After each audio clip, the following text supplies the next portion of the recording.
기쁜 성탄입니다. 12월 25일 금요일 우리에게 주시는 하나님의 말씀을 읽겠습니다. 베드로후서 3장 1절부터 7절까지입니다. 사랑하는 자들아, 내가 이제 이 둘째 편지를 너희에게 쓰노니 이 두 편지로 너희의 진실한 마음을 일깨워 생각나게 하여 곧 거룩한 선지자들이 예언한 말씀과 주 되신 구주께서 너희의 사도들로 말미암아 명하신 것을 기억하게 하려 하노라. 먼저 이것을 알지니 말세에 조롱하는 자들이 와서 자기의 정욕을 따라 행하며 조롱하여 이르되 주께서 강림하신다는 약속이 어디 있느냐. 조상들이 잔후로부터 만물이 처음 창돌될 때와 같이 그냥 있다 하니 이는 하더니 옛적부터 있는 것과 땅이 물에서 나와 물로 성립된 것도 하나님의 말씀으로 된 것을 그들이 일부러 잊으려 함이로다. 이로 말미암아 그때의 세상은 물이 넘침으로 멸망하였을 때 이제 하늘과 땅은 그 동일한 말씀으로 불사르기 위하여 보호하신 바 되어 경건하지 아니한 사람들의 심판과 멸망의 날까지 보존하여 두신 것이니라. 아멘. 우리 몸은 요긴하게 서로 연결되어 있습니다. 간이 건강하지 못한 사람은 외적으로도 알 수 있는데 쉽게 피로해진다거나 피부 반응, 얼굴색이 노랗게 변하는 황달 등으로 나타납니다. 이는 서로 연결되었기 때문에 그렇습니다. 영적인 부분도 마찬가지입니다. 우리의 믿음은 반드시 외적인 모습으로 드러나게 되어 있습니다. 오늘 말씀에 보면 이 베드로 후서의 편지를 받는 이들이 구체적으로 누구인지 가르치고 있지 않지만 분명한 것은 외적인 믿음 생활에 문제가 생겼습니다. 성도와 성도가 분열되었고 믿음 생활이 약해졌으며 윤리적인 생활에 문제가 생긴 것입니다. 문제가 얼마나 심각했는가 하면 철로역정의 무지와 같이 주님 앞에 섰을 때에 내가 원치 않는 결과를 맞이할 수 있다는 심판의 경고가 주어지고 있습니다. 복음의 말씀을 듣고 있지만 주님께 전적으로 헌신하지 않는 자들에게는 매우 냉정한 말씀입니다. 믿음이 약해지고도 문제의식이 없고 윤리적인 방탕한 생활을 함에도 회개의 변화를 원하지 않았던 이유는 무엇일까요? 바로 주님께서 다시 오신다는 이 재림의 말씀이 약해졌기 때문에 그렇습니다. 하나님의 말씀을 따라 살고 이 땅에서 신앙 양심대로 살아가는 그 힘이 어디서부터 나올까요? 맞습니다. 우리가 반드시 주님 앞에 서게 된다는 사실들을 믿지 않으면 주님을 따라 살 이유도 변화의 기대도 없습니다. 4절에 보면 거짓 선생들은 이렇게 말합니다. 주님께서 다시 오겠다고 약속하셨는데 어떻게 된 거냐? 예수님은 오시지 않고 이 땅에 아무런 변화가 없지 않느냐?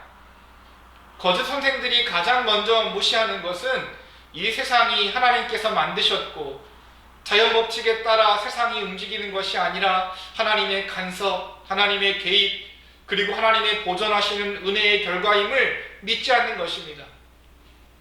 자연법칙이 맞는 말이지만 자연법칙 그 자체가 사계절이나 낮과 밤을 만드는 것은 아닙니다. 예를 들어 노아 시대를 보면 한 번도 물이 육지를 덮친 적이 없지만 하나님께서 물로 세상을 심판하셨습니다. 무엇을 말하는 것일까요? 하나님은 역사의 진로를 바꾸시고 변화의 원인이십니다. 주님께서는 우리의 모든 삶을 저울로 달아보시고 심판하신다는 이 믿음을 요구하십니다. 만약 이 믿음에서 약해진다면 방탕한 삶, 주님을 따르고자 하는 열심과 헌신이 약화되게 되어 있습니다. 우리 안에 순간순간마다 세상에 관여하시는 하나님의 말씀을 불신하고 구원받는 자에게 주시는 이 심판의 믿음이 약해질 때에 거짓 교사가 우리 안에 역사된 것입니다. 주 안에 사랑하는 여러분, 우리의 상황이 좋든 또한 어렵든 우리에게 요구하시는 것은 하나님의 말씀에 순종하는 것이고 내 삶을 주님께 드리기를 기뻐하는 것입니다. 혹시나 윤리적인 문제가 있거나 순종의 힘이 약해졌다면 우리 다시 한번 하나님의 말씀을 기억합시다. 주님께서 오셔서 심판하시는 날이 있음을 믿고 오늘 하나님의 말씀에 순종하는 여러분 되시기를 주님의 이름으로 축복합니다. 기도하겠습니다. 하나님 아버지, 은혜를 진심으로 감사합니다. 하나님, 우리 안에 믿음을 강하게 하시고 무엇보다도 우리의 생활이 훗날 하나님 앞에 섰을 때에 하나님께서 저울로 달아보신다는 사실들을 믿어 우리의 헌신이 약해지지 않게 하시고 무엇보다도 윤리적인 양심이 살아서 하나님을 기쁘시게 하는 저희가 되게 하여 주시옵소서. 구원받는 자에게 주시는 이 심판의 경고가 남의 것이 아니라 나의 것이 되고, 더 나아가 오늘 이 땅에 오신 주님의 그 큰 은혜를 우리가 합당히 잘 반응해서 하나님께 영광 돌리는 그런 선한 삶을 살 수 있도록 인도하여 주십시오. 감사를 드리며 사랑이 많으신 예수님의 이름으로 기도합니다. 아멘.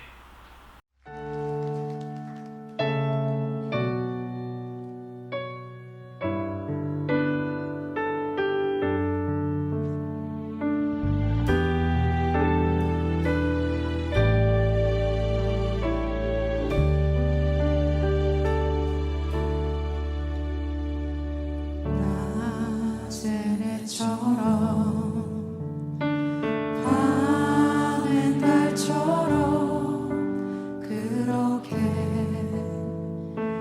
살 순 없을까? 욕심도 없이 어두운 세상 비추어 온전히 남을 위해 살듯이 나의 일생에 꿈이 있다면 이 땅에 빛과 소금 되어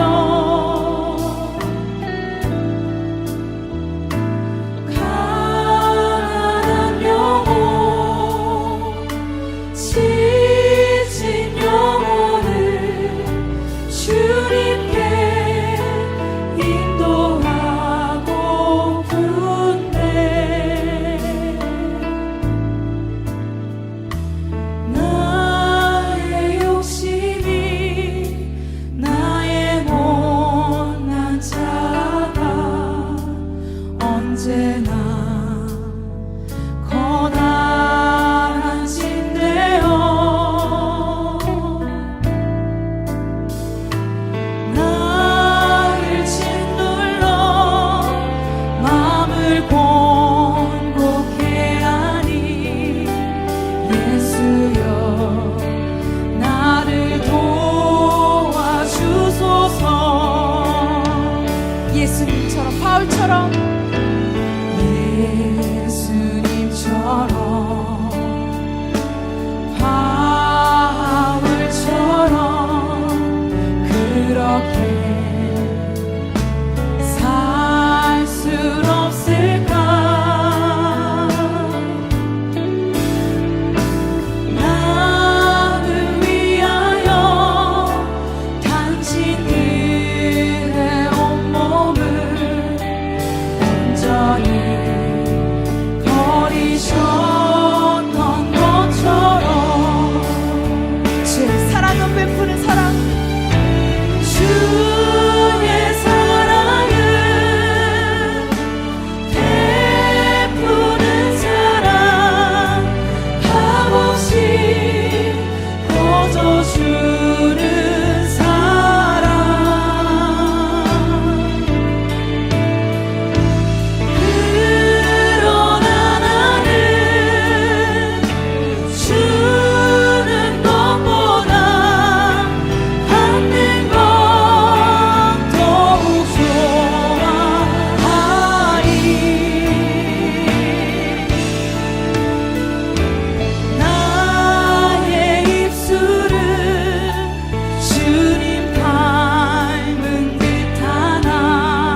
나의 실력임을 고백합니다. 주님께서 말씀하신 그 빛과 소금의 그 역할들은 나의 힘으로서가 아니라 당신께서 당신의 그 힘으로 말미암아 내가 그것을 지키고 나아가게 달라고 이 시간 기도하며 나아갑시다. 주님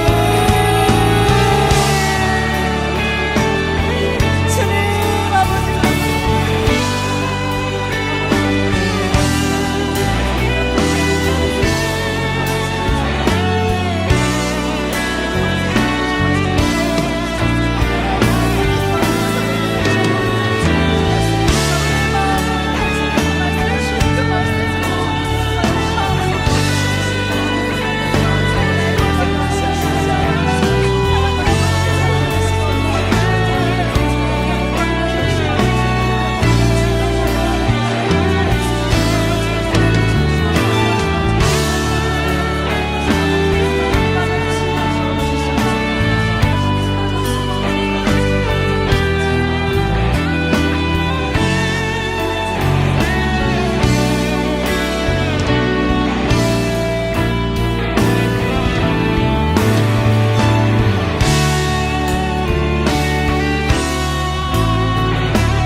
예수여 나를 도와주소. 예수여 나를 도와주소서. 예수여 나를 도와주소서. 예수여